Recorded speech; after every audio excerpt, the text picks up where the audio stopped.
Olá pessoal, sejam bem-vindos ao CNSAT, ao Espaço Aberto para a Saúde. Dando continuidade aqui às nossas atividades do evento, a gente vai ter agora a palestra sobre a qualidade do sono e efeitos à saúde dos trabalhadores expostos aos agrotóxicos do combate às endemias. A gente vai contar com o biólogo Marcos Vinícius Corrêa dos Santos, que ele é doutor em Saúde Pública e Meio Ambiente pela Fiocruz, e ele pertence lá ao Centro de Estudo de Saúde do Trabalhador e Ecologia Humana.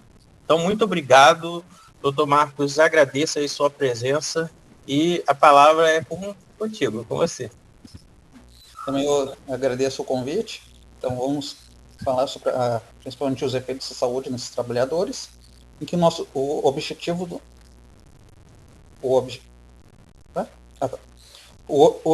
da nossa discussão, do nosso projeto, ele se em torno de avaliar os impactos da saúde desses agentes de combate às endemias, principalmente no estado do Rio de Janeiro, assim como subsidiar as políticas públicas em vigilância em saúde voltadas ao monitoramento e assistência desses trabalhadores, e compreender a situação da saúde dos trabalhadores, através de seus relatos, avaliações clínicas, sociais, epidemiológicas, laboratoriais, de diversos biomarcadores.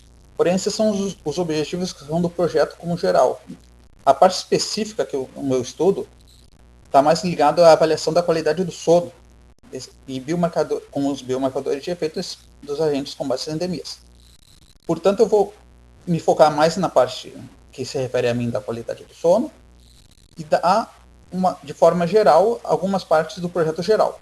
Por isso, até em todos os slides, no canto inferior, tem esse QR Code, no qual esse QR Code, utilizando ele, pode ser redirecionado ao site do projeto. E no site do projeto tem todos os arquivos que a gente já publicou, de notas técnicas, informativos, artigos, assim como livros. Então, qual é a questão desses trabalhadores? O nosso estudo é um estudo de impacto à saúde desses trabalhadores porque eles têm um uso contínuo de agrotóxicos há pelo menos 25 anos, que é o tempo médio que esses trabalhadores têm nesse trabalho. E que eles têm esse uso contínuo de agrotóxicos na área de saúde pública para tentativa de combate às endemias, nos quais eles precisam ser investigados de forma contínua e aprofundada, uma vez que esses trabalhadores não têm tido o acompanhamento que seria necessário pelo perigo das atividades que compõem seu processo de trabalho, que envolve, entre muitas nocividades, o uso de múltiplos produtos neurotóxicos, genotóxicos e carcinogênicos. Produtos esses que são principalmente os organos colorados, organos fosforados, carbamatos, piretroides, dentre outros, que apesar de serem liberados no Brasil, eles são banidos em muitos países. E esses níveis de exposição a esses agrotóxicos e os efeitos sobre a saúde são objeto de vigilância em todo o mundo, em que esses trabalhadores são expostos, devem ser monitorados, e em grande parte pela exposição ocupacional, no qual ela é passível de prevenção. Mas como que se dá essa exposição? Essa exposição, ela se dá principalmente da forma ocupacional com esses trabalhadores, durante que eles fazem a mistura, carregamento e aplicação desses agrotóxicos no ambiente de combate para matar os mosquitos, principalmente, porém também de uma forma ambiental, assim como a ingestão de alimentos, como água contaminada, além de contato com os objetos e resíduos. Além do que, esses agrotóxicos que eles usam em campanhas, apesar de contradizer a propaganda, ela não é eficaz apenas contra os insetos. É eficaz contra qualquer forma de vida. Então, mesmo as populações que ficam em volta desses agrotóxicos, de certa forma, elas sofrem com os efeitos agrotóxicos, assim como mata diversos outros insetos, principalmente abelhas daquela região, causando uma disrupção no sistema ecológico como um todo. Assim como o controle de vetores por venenos, que são os agrotóxicos, ela inverte o foco das ações para prevenção e contribui assim, com uma insustentabilidade no território, que é a alteração de todo esse bioma. O que significa esse inverte o foco das ações? Na verdade, o foco da ação deveria ser para prevenir que o mosquito crescesse e não esperar que ele crescesse e depois encher de veneno a região. E como é que é esses efeitos, essa exposição? Diferente dos exposição dos efeitos agudos, que acontecem na hora da exposição, esses trabalhadores têm um efeito crônico. Eles estão seguido, eles usam baixas doses, porém de forma contínua, que causa muitos problemas imunológicos, assim como anemias, dermatites, depressão, efeitos na reprodução, entre outros. Assim como, principalmente, a alteração no sono, que é o meu estudo, em que afeta a psicomotricidade, memória e criatividade desses trabalhadores. Então, nosso estudo, ele começou em 2020, já bem antes da pandemia, no qual, primeiramente, a gente avaliou, fez um questionário com esses trabalhadores, em que esse questionário é dividido em 6 sessões, em que a gente avaliou os dados sociodemográficos, a caracterização do trabalho deles, a saúde mental, a exposição ocupacional, ou seja, todos os agrotóxicos que eles utilizaram nos anos de trabalho, assim como os dados da pandemia, que estavam no início da pandemia, e o questionário de qualidade do solo, no qual essa vai ser a parte que eu vou me focar mais na qualidade do solo. A qualidade do sono, a gente avaliou a qualidade do sono dos nossos questionários a partir do questionário de Pittsburgh, em que a gente avaliou a qualidade do sono, no qual ele avalia a qualidade do sono no último mês, identificando assim os distúrbios sonos, a partir de scores para qualidade, duração e eficiência do sono.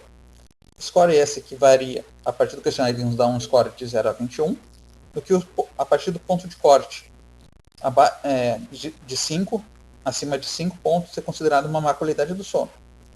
E de acordo com a literatura, a gente utilizou em três categorias, em que as pessoas que tiveram pontuação abaixo de 5 tiveram uma ótima qualidade do sono, um borderline entre 6 e 7, que está com má qualidade do sono, mas não seria tão ruim, e realmente aqueles que estão com pontuação acima de 7, que tem realmente uma má qualidade do sono.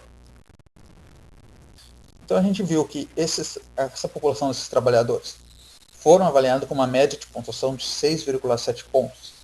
Então considerados como uma má qualidade do sono, nesse score do PSK, do Pittsburgh, e que mulheres, a gente viu que mulheres tiveram pior qualidade do sono do que os homens. No qual, essa qualidade dos sonos, entre os fatores sociodemográficos, a gente viu que principalmente foi sexo feminino que teve pior qualidade do sono, que 67% das mulheres tiveram má qualidade do sono, e 54% dos homens, com relação a 54% dos homens que tiveram má qualidade do sono, assim como a grande população, claro, nessa população desse tipo de trabalho é homens. Em que, quando a gente faz uma comparação com as doenças previamente diagnosticadas nessa população, foi observado que as maiores proporções entre a má qualidade do sono são relacionadas a transtornos psíquicos, alterações imunológicas, alterações a pessoas que apresentaram alterações no fígado e no rim, assim como alterações respiratórias. No qual essa proporção, por exemplo, nos transtornos psíquicos, que para cada 7 pessoas, dentre as pessoas com transtornos psíquicos, para cada 7 que tinham má qualidade do sono, uma tinha boa qualidade do sono. Portanto, esses trabalhadores, então, além disso, além do score global, também foi avaliado os subscores dessa população, em que elas são divididas entre scores de 0 a 3, enquanto mais perto de 3, pior é essa qualidade, entre qualidade do sono, latência do sono, que seria quanto tempo a pessoa demora para dormir, a duração do sono, que é quantas horas durante uma noite a pessoa dorme, assim como a eficiência do sono, qual foi a porcentagem de sono que teve durante a noite, digamos, dormiu de meia-noite às 6 da manhã, quanto por cento desse total de horas de sono realmente estava dormindo, assim como o uso de medicamentos para dormir e a sonolência diurna. Então a gente observou que em várias categorias, como qualidade do sono, duração do sono, eficiência do sono, assim como medicamentos para dormir, foi pior para as mulheres em relação ao homem, sendo que a eficiência do sono para mulheres teve uma média de 80% dessa eficiência com relação a 88% dos homens. A duração do sono para as mulheres foi em média de 5 horas e 30 minutos, e para os homens foi de 6 horas, essa duração do sono. Além disso, em relação aos medicamentos para dormir, foi observado que não apenas mulheres tomam mais medicamentos para dormir, ou pelo menos admitem que tomam mais medicamentos para dormir, como também tomam em uma periodicidade maior do que os homens. Enquanto os homens que tomam medicamentos para dormir tomam medicamentos para dormir de 1 a 2 vezes por semana, a maioria das mulheres toma medicamentos para dormir de 3 a 4 vezes por semana.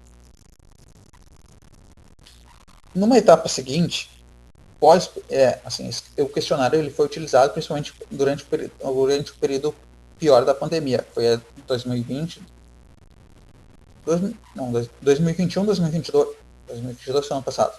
Mas 2020, 2021 até um pouco início de 2022. A etapa seguinte foi já foi presencialmente, em que foi avaliado, além de biomarcadores de exposição, a gente colocou um actímetro nos trabalhadores. O actímetro é esse aparelho relógio que ele mede durante um período de tempo a duração, é a mesma coisa que o questionário, porém ele mede com números a duração, latência, eficiência do sono e duração de cochilos, como despertares noturnos, fazendo uma relação entre o ciclo da atividade repouso e do ciclo vigília-sono, em que a gente considerou os dados com no mínimo 5 dias de mensuração para esses dados. E o que a gente observou utilizando os dados do actímetro?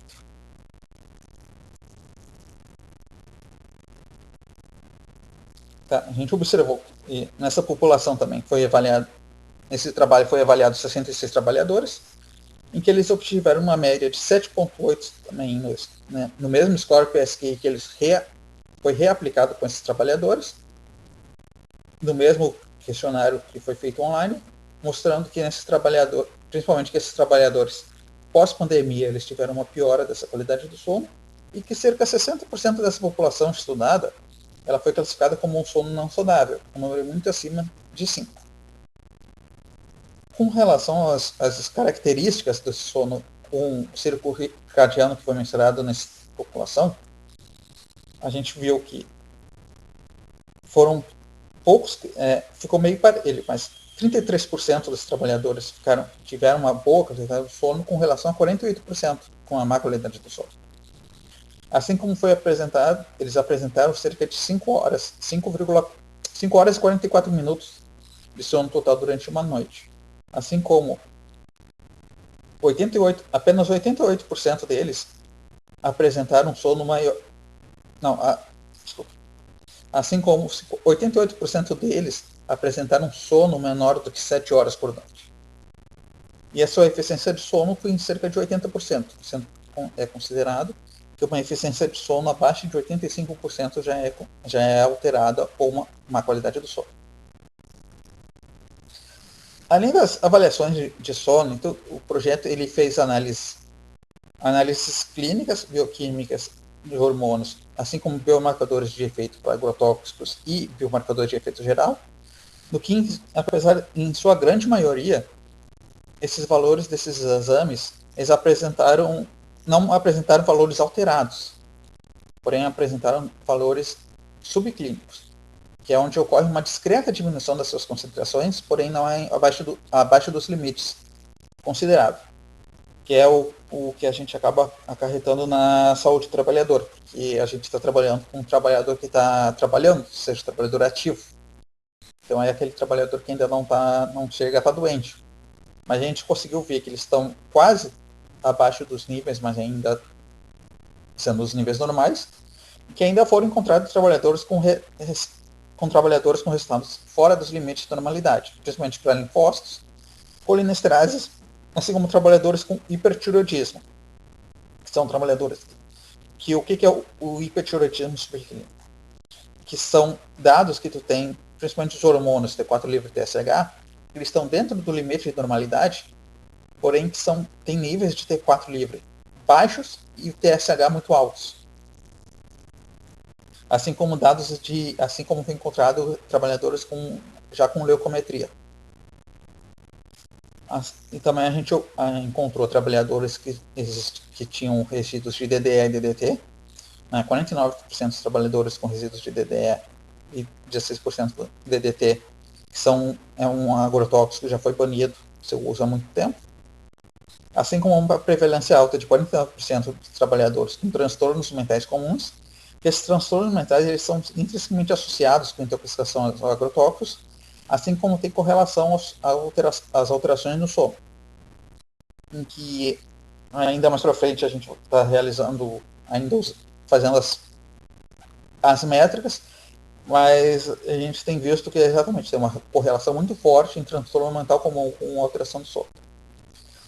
E, além disso, fora do questionário e da avaliação de actímetro, a alteração do sono é uma quantidade mais frequente nesses trabalhadores, ainda mais antes da pandemia, em que aumentou ela durante a pandemia, e durante a pandemia muitos trabalhadores apontaram que dormem mal. Sendo que essa qualidade do sono ela é intimamente ligada ao processo de trabalho, pois a gente tem visto que após a pandemia, principalmente ao voltar ao trabalho, tem uma piora na resposta. Assim como 66% dos trabalhadores, os agentes de combate às anemias avaliados, eles que foram avaliados pelo Serviço de Audiologia do SEST, apresentaram perda auditiva por exposição química e ruídos das bombas utilizadas. Que muitos deles, apesar de alguns de vez em quando utilizarem carro e tudo, por utilização do agrotóxico, muitos deles utilizam uma bomba costal, que o motor dela faz um barulho imenso. Assim como a gente teve levantamentos de dados de mortalidade junto ao NERJ do Rio de Janeiro, em que e também a avaliação de várias declarações de óbitos, em que a gente tem principalmente que esses trabalhadores, quando morrem, eles morrem em idade reprodutiva, com cerca de 55 anos, e as principais causas de mortes são relacionadas ao aparelho respiratório, assim como o câncer, que são os principais efeitos de uma exposição crônica. Assim como a gente fez uma avaliação por dados de bioinformática, utilizando o que vai ser principalmente a metodologia que a gente vai utilizar para fazer uma avaliação de exposição múltiplas e efeitos múltiplos desses agrotóxicos que os trabalhadores utilizam. Mas recentemente a gente já publicou um artigo utilizando só o malation e usa, em que a gente viu que exposição ao malation e outros agrotóxicos na linha acho que é organofosforado, se eu não me engano. Os organofosforados, eles causam alterações genéticas em genes que têm uma regulação biológica, principalmente na regulação da morte celular. E esse nosso dado de bioinformática em sílico, ele tem sido corroborado principalmente por um outro estudo da mesma população que a gente está em conjunto com o INCA, dos dados de genotoxicidade, de proliferação celular, em que o INCA está vendo que as células dos trabalhadores, elas se dividem menos, ou seja, tem uma proliferação celular muito menor do que a de uma pessoa que não está exposta a esses agrotóxicos. Assim, qual seriam nossas conclusões? Nossas conclusões e soluções. Nossos achados, eles principalmente evidenciam, em geral, a população apresenta uma má qualidade do sono, né, isso em relação à qualidade do sono, que é em torno de 5 a 6 horas de sono por noite. Claro que isso varia de acordo com a idade, porém eles têm uma idade, a maioria dos ACEs, em torno de 50 a 55 anos. Né? E claro, tem as questões das aposentadoras, mas a gente está falando de uma população que está trabalhando. Então ele tem um sono de 5 a 6 horas por noite, que é considerado um sono não saudável. E essa redução desse sono, principalmente quando for abaixo de 7 horas, de 4 a 6 horas por noite, tem diversos efeitos, como incluindo os danos de estados neurocognitivos, humor, danos metabólicos, assim como aumenta o risco de desenvolver doenças crônicas, cardíacas e resistência à insulina, obesidade, assim como cardiometabólicas, que são muitas das doenças que a gente tem observado nesses trabalhadores. E os resultados, com relação aos exames, a maioria deles a gente não encontrou dados fora do limite de moralidade, mas eles têm efeitos subclínicos. Ou seja, quando tem uma diminuição de suas concentrações, o que alerta para a necessidade de acompanhamento contínuo desses trabalhadores, assim como a realização de exames periódicos para a construção de uma série histórica de monitoramento desses trabalhadores ao longo do período de trabalho. E a gente pode ter um exame pontual agora, em que ele está dentro da normalidade, mas se tivesse esses dados periódicos, a gente saberia ao longo do tempo se esses níveis estão diminuindo ou não. Que é provavelmente o que está acontecendo. Normalmente eles vão ter níveis altos, valores altos desses exames, e ao longo do tempo estão diminuindo, principalmente pelo processo de trabalho deles e a exposição aos agrotóxicos utilizados nessas campanhas. Então é importante avaliar, principalmente, a metodologia com base nos valores de tolerância, uma vez que eles não representam uma linha de separação entre um ambiente de trabalho saudável e não saudável, ou um ponto no qual ocorrerá o dano à saúde. Consequentemente, eles não protegerão adequadamente os trabalhadores. Por que isso? Porque normalmente os valores de tolerância eles são utilizados por uma exposição aguda, ou seja, até tal valor é permitido. Só que uma exposição crônica, com esses valores, qualquer valor acima de zero, principalmente para produtos carcinogênicos, que são os agrotóxicos, qualquer valor acima de zero em uma exposição crônica leva a alteração. Então, os valores nessa metodologia com base em valores, limites de tolerância, não protege, não é uma linha de separação entre o que é saudável ou não, e não protege se estiver abaixo dos limites. Então, com relação aos exames, apesar desses valores, não os exames, mas em relação aos valores hematimétricos, principalmente com dados de contagem de leucócitos e células sanguíneas, nós sugerimos que se utilize uma classificação clínico-laboratorial, que foi publicado no Ético do Ambulatório do SEST, que adota que aumente o critério mínimo principalmente de células sanguíneas.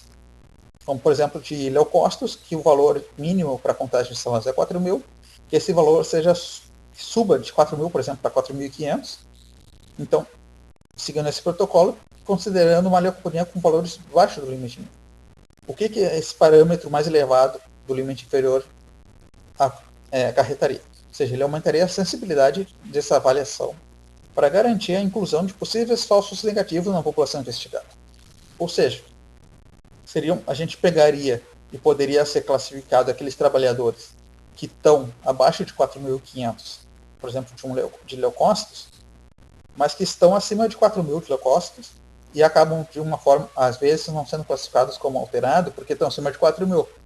Mas se for utilizado, digamos, o ponto de corte um pouco maior, a gente já pode talvez considerar eles como alterado para, assim, ser possível,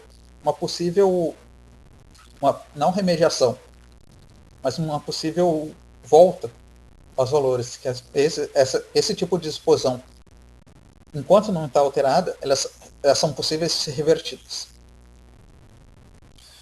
E apesar dos avanços dos estudos, tem importantes lacunas desse conhecimento com relação às intoxicações agudas e crônicas, e assim como seus registros de saúde oficiais, informações e monitoramentos da exposição e prevenção em saúde, no qual a gente tem muita identificação e muito monitoramento das exposições agudas. Das crônicas, nem tanto. Até porque as crônicas demoram muitos anos e é difícil ser relacionado. Assim como é persistente esse desconhecimento sobre múltiplas exposições e seus efeitos sistêmicos e mecanismos, que envolve os danos à saúde, bem como os métodos de identificação e a dimensão dos efeitos à saúde da via elaborada desses trabalhadores. Portanto, em um cenário de incertezas, recomenda-se a adoção do princípio da precaução como ação ética para as bases da proposta de vigilância preditiva da exposição dos ambientes de trabalho, mediante ações de fortalecimento da participação dos trabalhadores e das políticas públicas de proteção de saúde dos trabalhadores. O que se refere provavelmente é que seria muito mais produtivo ou que a gente conseguisse essas ações preditivas, em que a gente conseguisse evitar que o mosquito crescesse ou se proliferasse, em vez de esperar ele crescer e sair tacando veneno em toda a volta, intoxicando não só os trabalhadores, mas assim como a população daquela região e qualquer outro inseto ou organismo pequeno daquela região que o veneno acaba matando o fungo.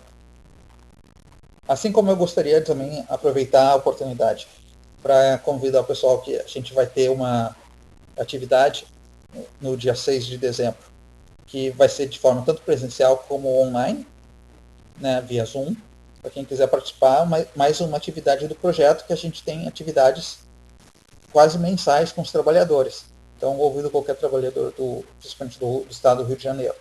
Mas a gente já teve também propostas de ampliar esse estudo nacionalmente, em que a gente vai fazer uma atividade no dia 6 de dezembro, assim como quem quiser conhecer mais do projeto, o nosso QR Code com todos os nossos trabalhos que a gente escreveu. Assim, gostaria de agradecer a oportunidade, as minhas referências que eu utilizei na minha apresentação e meu contato para quem quiser entrar em contato. Obrigado.